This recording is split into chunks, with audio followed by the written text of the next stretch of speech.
Any health-related information on the following show provides general information only. Content presented on any show by any host or guest should not be substituted for a doctor's advice. Always consult your physician before beginning any new diet, exercise, or treatment program.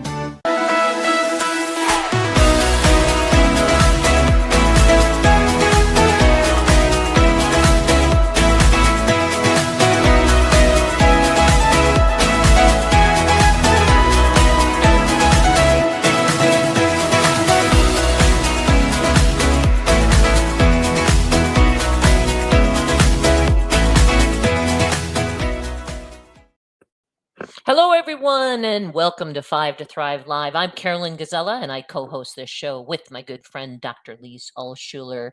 Have you heard of GLP-1 medications for weight loss? I'd be surprised if you haven't, because they seem to be all the rage right now. With me today is a researcher who is looking at these medications from a little different perspective. Dr. Kristin Altwegg is a cancer biologist with the University of North Carolina at Chapel Hill. She is also the recipient of the Marilyn Gentry Fellowship, and she is researching whether GLP-1 weight loss drugs influence obesity-related cancer risk. I think this is going to be a very interesting conversation, but first, I'd like to thank our sponsors, beginning with Cetria, a patented form of glutathione clinically proven to raise blood glutathione levels. Glutathione is the master antioxidant and the body's primary defense against free radicals. It also helps support respiratory health. For more information, visit cetriaglutathione.com. Also, Pro Thrivers Wellness Brain, a product specifically for thrivers that contains cognizin for memory, focus, and attention, as well as other brain-supporting nutrients and herbs. You can find Pro Thrivers Wellness Brain online at pureformulas.com. There's also Pro Thrivers Wellness Sleep, which combines higher dose melatonin and other sleep-supporting natural ingredients specifically designed for thrivers. You can find Pro Thrivers Wellness Sleep also at pureformulas.com. And Dr. Ohhira's Probiotics. It's a best-selling probiotic for more than 30 years, and it contains 12 probiotic strains that are shelf-stable, so no refrigeration is required because of a unique 3-year fermentation process. It's a very effective probiotic. Learn more at drohhiraprobiotics.com. Dr. Altwegg, thank you for joining me. Thank you so much for having me, and thank you for that introduction. I'm so very excited to be here with you and just couldn't be happier to share everything about my research and what I'll be working on. I know it. I've been writing about this topic, and I'm excited to dig in. But first, why don't you go ahead and give us a quick overview of these medications? You know, what are they and how do they work? Yeah, that's a fantastic place to start. So we've all heard of the drugs. They're called GLP-1s, GLP-1 RAs, which is RA is a receptor agonist. You can even call them incretin mimetics. But for those of us that don't speak science, what's an incretin? Well, an incretin is a metabolic hormone that's released by your gut into your bloodstream after eating, and it signals the pancreas to release insulin to help regulate blood sugar levels. So currently, we have two main classes, I call them flavors, of incretin mimetics. The first one is the glucagon-like peptide receptor agonist, so GLP-1RA, for short, just GLP-1s. And these are available as either an injectable or now we have the new oral medication. And these drugs are primarily used to manage type 2 diabetes, but we've noticed they also promote weight loss by mimicking the activity of the body's naturally produced GLP-1 peptide hormone. So if you've heard of these, then the base science, the science word is semaglutide, but they're marketed as Ozempic, Wegovy, and the latest player in the game, which is Rybelsus. That's the pill form. And these are currently approved for glycemic control or in type 2 diabetes, reduction cardiovascular risk, and also chronic weight management. The second flavor is the dual agonist, specifically tirzepatide, and it's marketed as Mounjaro and Zepbound. And I like to call them, as many people do, twin cretins. It's also an injection, but it targets two receptors, the GLP-1 receptor and the glucose-dependent insulotropic peptide receptor, or simply GIP. But by engaging both of them, especially simultaneously, these dual peptides provide enhanced efficacy compared to GLP-1 receptor alone. So they improve blood sugar control, they promote greater weight loss, they have effect at reducing cardiovascular risk, lowering blood pressure, and also they've been seen to have an effect in reducing chronic inflammation, and they have many other additional metabolic benefits. Hint, I'll be talking about this very shortly. Mhm. So Yeah. mechanistically, what we have here is these types of medications, they work in kind of a complementary pathway. So they're both incretin mimetics. So for glucagon-like peptide 1 receptor activation, it stimulates insulin secretion and it suppresses the release of glucagon. So glucagon, glucose be gone. So we're in effect, we're secreting insulin, and that's helping lower your blood sugar. And we're suppressing the release of glucagon, which is also helping to control your blood sugar. But in addition, we see that it slows gastric emptying and increases satiety, which means you feel fuller longer. On the dual receptor agonist between GLP and GIP, GIP actually acts synergistically or in like hand-to-hand in partnership with the GLP-1. So you enhance weight loss, regulate appetite, improve insulin secretion, and this is my favorite, it reduces the nausea associated with GLP-1 stimulation.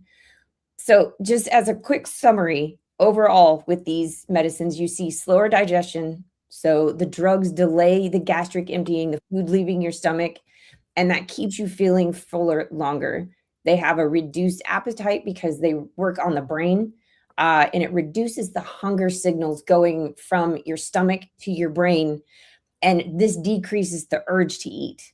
We also have improved blood sugar control, again, by boosting insulin and suppressing glucagon. And we have the enhanced satiety by mimicking that GLP hormone that signals from your gut to your brain that your body is satiated or full, which again helps reduce hunger signaling. So in addition to type 2 diabetes and also weight loss, these drugs are now being investigated and some are improved in additional indications, including cardiovascular risk reduction, obstructive sleep apnea, and metabolic dysfunction associated steatohepatitis or MASH. Okay, that's a great overview. Thank you for that. So before we talk details about your research, why did you want to study these medications as they relate specifically to cancer risk? And how important was it to receive the fellowship?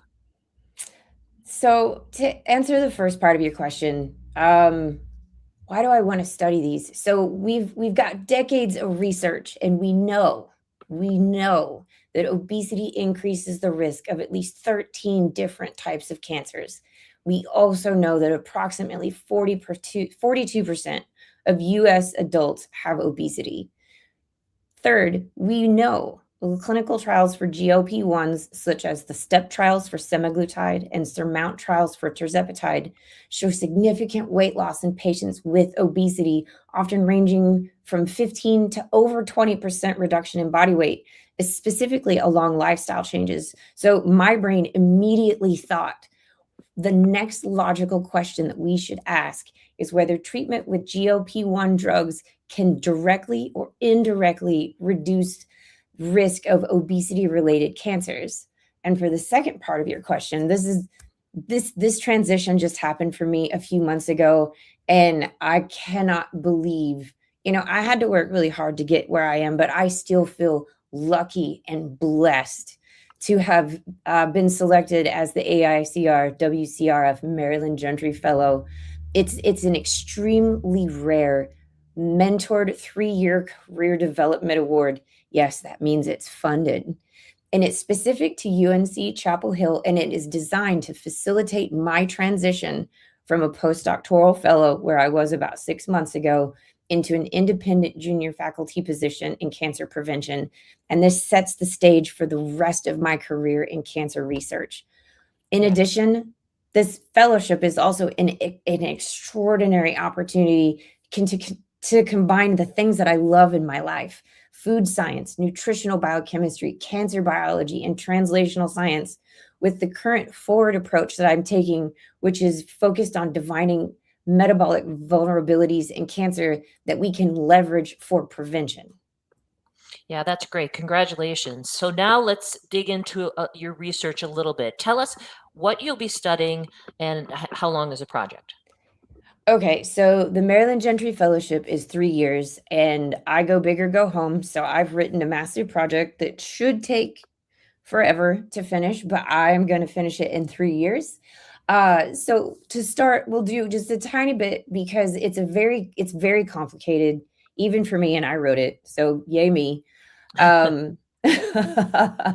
So we've been kind of studying and using GLP-1s for diabetes since 2005 and for weight loss since around 2014.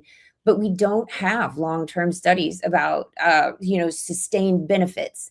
But we have been seeing no significant safety concerns, but we do see researchers continuing to monitor the effects on muscle mass, on bone health, and mental well-being as people are on these compounds for longer periods. But at this particular stage, there's so many important questions that remain unanswered. We still don't even fully understand the full biological mechanisms and how these drugs might influence things that I'm interested in, like tumor development and cancer risk.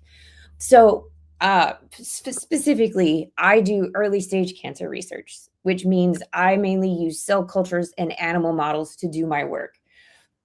So to get into my research, we'll start with a tiny bit of background.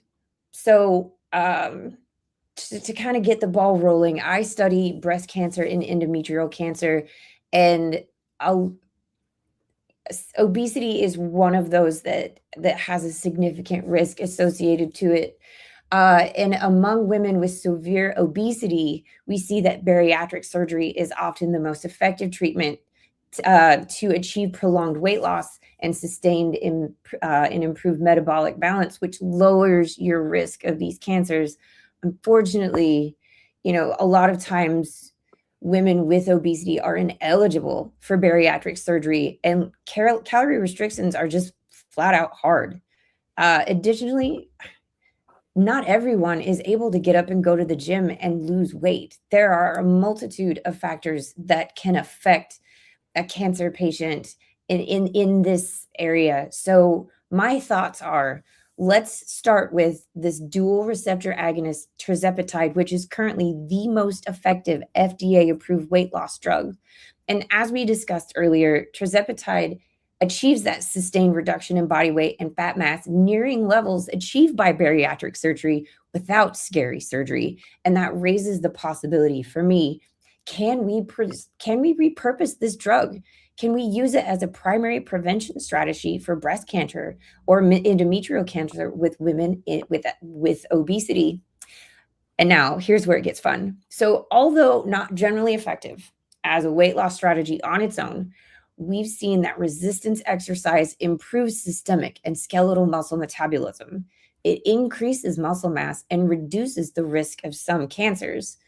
So I want to use tirzepatide in nutrition and include a resistance exercise regimen and see if it has the potential to enhance tirzepatide's metabolic and anti-cancer activity, but while also reducing its effects on lean muscle mass and bone density. So as of right now, I don't know of any other studies that are doing exactly what I'm doing, and that's why I'm so excited about it. And I really want to know, can we use this in a cancer prevention context? And my research aims to answer those important questions of, can we preserve lean muscle mass? Can we preserve bone loss? Can we shrink a tumor? Or even better yet, can we prevent a tumor from starting? So to do this, I'm going to run a dual program, and I'm going to couple my laboratory models with studies in people undergoing medically supervised weight loss. I will monitor immune surveillance, hormonal and metabolic signaling, and look for biomarkers tied to carcinogenesis, which just means the beginnings of cancer or the onset. So on the laboratory side, I will use animal models and multi-omics approaches, and we're going to uncover the mechanisms and the biomarkers which may explain any benefits observed in GLP-1s.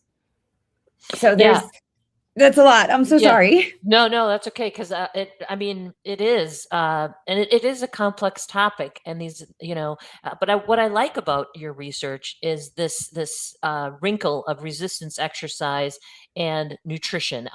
I've not been a fan of the GLP-1s that are used for an individual trying to lose 10 pounds before their wedding. You know what I mean? Absolutely. So let's, we've talked a lot about the benefits. What are some of the side effects or contraindications of these medications? So, opening wide up, as with every single medicine, there are risks associated with their use. And, side effects can vary from person to person because every single one of us, we're genetically different. So with GLP-1s, the most common ones we see always involve the GI system. You can have abdominal pain, nausea, vomiting, diarrhea, the opposite, constipation, and bloating. Other things that patients can experience are like dizziness and headache, or maybe an increased heart rate. Specifically, people who should, be very concerned and should not take GLP-1s are specifically individuals that have like personal or family history of medullary thyroid cancer or multiple endocrine neoplasia syndrome type 2. If you have a history of severe pancreatitis, this is also a no-go situation, or gastrointestinal diseases like gastroparesis, which stomach paresis is like paralysis. So if your stomach doesn't contract properly, or you've already got some GI issues, it would be something that you would definitely need to seek a medical professional and get a professional opinion about. The last one is diabetic retinopathy. That is kind of outside of the scope of what I study, but it definitely is something to be concerned about. Less common things people see when taking GLP-1s, they could experience problems with like your gallbladder and your kidneys. Additionally, pregnancy is not recommended while on a GLP-1, and that is specific to there is limited human safety data. We just don't know.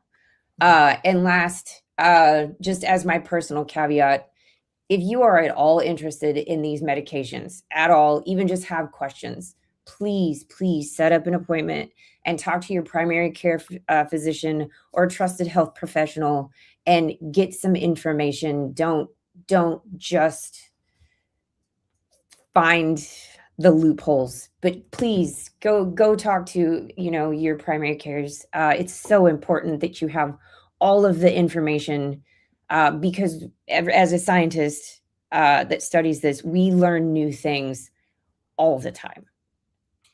Yeah, I'm glad that you said that, because I'll tell you, when these first came out, it seemed like the wild, wild west out there. Like people were just like, "Oh, I gotta get it. I gotta have it. I've got a big event coming up." And that was one of the Yeah, things that was kind of bothering me, because these are life-saving medications, and they're powerful. And you did a yeah, great job of explaining that, just like any medication, they're not without side effects, and the pros and cons need to be weighed effectively with guidance, right? absolutely. And circling back to the very beginning, there is so much we just do not know. Hmm. It's I watched a lecture once by Dr. Daniel Drucker, and he's done so much research on GLP-1s. And someone from the audience asked, "Hey, should we just put this stuff in our drinking water?" And someone who has spent a vast part of his life studying this paused and said, "No, we don't know enough yet." Hmm. So Yeah. for me, that really stuck in my memory. And I'm like, okay, if he's saying we don't know enough yet, and I respect him as a scientist, as a researcher, for putting out top tier, high quality, peer reviewed research. If he's skeptical and says we don't know enough. We do not know enough. Yeah. Yeah. And as I said, what I like about your research is that you're combining other things that seems more integrative versus having this be the magic bullet.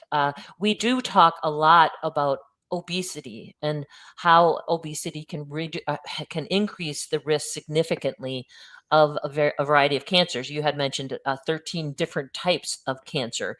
But of course, on this show, we begin with diet and lifestyle. So how are you going to work in diet and lifestyle or even what's your view on how diet and lifestyle should be combined potentially with these medications or just used separately to help reduce risk of obesity and reduce risk of cancer? So that's a deeply, deeply personal question for me. I am a fifth generation farmer and rancher. I grew up working with my family in Kansas. I still run it to this day. So for me, the farm to table isn't a slogan. It's where my food came from. I grew up with my dad telling me when to plant certain crops, how to look at them and know when they're ready to harvest. My grandma teaching me how to make homemade meals, handmade pasta from scratch, and learning how to use what we had in our backyard garden to feed our family. And then we always had the gently repeated guidance. Sometimes it was gently, sometimes grandma was not so gentle about it. She always said, eat a wide variety of colorful fruits and vegetables, eat what is seasonal. And it even echoes in my mind now when I go to the grocery store, because I believe with my whole body, my whole soul, that what we eat, when we eat it and how we prepare it are directly connected to our overall body health. I also truly believe that exercise is directly connected to our overall health. We need strong, healthy bones and muscles at almost every stage of our life. And that's part of where the AICR, their website, it tells you, even though awareness is relatively limited on the link between excess weight and cancer risk, the fact remains that aside from smoking, staying at a healthy weight throughout your life is the single most important thing that you can do to protect yourself from cancer. And AICR is this amazing resource because it gathers data throughout the Global Cancer Update Program, and it's got decades and decades of comprehensive, systematic review of global research on diet, weight, and physical activity related to cancer risk. And another thing that I love about this, their site includes thousands of peer-reviewed studies, including randomized clinical control styles and cohort studies. And it's also a fantastic resource. Did you know you could get a list of AICR's cancer-fighting food and meal ideas with recipes? And that also includes the AICR's new American Plate, which is the tool that kind of helps you manage your weight and what you're eating. And it suggests that you use at least 2/3 of your plate should include fruits and vegetables, whole grains or beans, while only 1/3 or less should be actually animal protein. So to kind of close that circle on your question, yes, GLP-1s are the newest tool, probably the coolest tool, at least to me, on the scene. But that doesn't mean that exercise and nutrition lose importance. My research questions will help support the hypothesis that nutrition and exercise can enhance the effectiveness of these medications and perhaps prevent or lessen some of their side effects. And in the next 6 to 8 months, I might be able to start showing you and answering the question if tirzepatide alongside of nutrition and exercise can reduce tumor growth in animal models of breast and ovarian cancers. I love it. I mean, that's really what we believe on this show, food and exercise first. And AICR, they were the champions when it came out that being sedentary was the new smoking when it came to cancer risk. They did such a wonderful job with that research. And I want to just let our listeners know that the websites to go to, the American Institute for Cancer Research is AICR.org. And then the World Cancer Research Fund International, another great resource, is WCRF.org. So that's AICR.org. and WCRF.org. Wonderful resources. I highly encourage you, sign up for their newsletters, go to their websites. Great information there. Okay, Dr. Altwegg, we only have a few minutes left. What would you like to see happen with these medications in the future? Okay. So it's such a complicated question. I wish I could be a genie and blink my eyes and research, but science is now a team sport. So we collaborate and we learn. But three things that I would like to see moving forward, where research really maybe isn't being done, is how do we tailor an off-ramp? What does it look like to come off of a GLP-1 so that the weight isn't regained after discontinuing use? Great point, by the way. Yeah. Great point. Yeah. How do we get off this ride? Mm-hmm. The second question I'm really interested in is how do we identify the characteristics of the people who respond versus people who don't respond to these really expensive drugs, because they don't work on everybody. And the last one that I'm interested in is how do we carefully regulate who gets access to these medications so they don't end up being taken by people who don't need them or shouldn't be on them. And that's hopefully where my research steps in to help move the future of the field forward by uncovering the importance and the interconnectedness of the GLP-1 nutrition exercise axis. I will uncover the answers to the question if GLP-1 nutrition and exercise can prevent lean muscle mass loss or maybe prevent bone density loss. And how does this type of multi-pronged approach to treatment, combining, medical management with nutrition and exercise, what kind of effect does it have on tumor development or tumor size in models of obesity-related cancers? Man, I sure hope you get your way when it comes to the future, because those would be my three: the off-ramp, responders versus non-responders, and regulating access. Great points. Well, Dr. Altwegg, this has been so interesting. Let's circle back with each other and keep in touch about this subject, because I feel it's fascinating. Good luck with your research, and it's been wonderful having you on the show. Thank you so much. I've truly enjoyed this experiment. Hey, I'm a scientist. Sorry. Yeah, that's right. But touch base again in about 6 to 8 months, where I'm just getting started in my lab. We're getting started with some experimental protocols, and we're about to start going on trial in about 6 to 8 months. There's a possibility that I could have answers. Great. Well, that sounds good. I'll circle back for sure. Thank you so much. Good luck with everything. And once again, I'd like to thank our sponsors: ProThrivers Wellness Sleep Formula, ProThrivers Wellness Brain Formula, Cetria Glutathione, the superior glutathione to support liver and immune health, and Dr. O'Hara's award-winning shelf-stable probiotic. Thanks for listening. And remember, you can find past shows at ithriveplan.com or any major podcast outlet. Just search for 5 to Thrive Live. This has been a great show. May you experience joy, laughter, and love. It's time to thrive, everyone. Have a great night.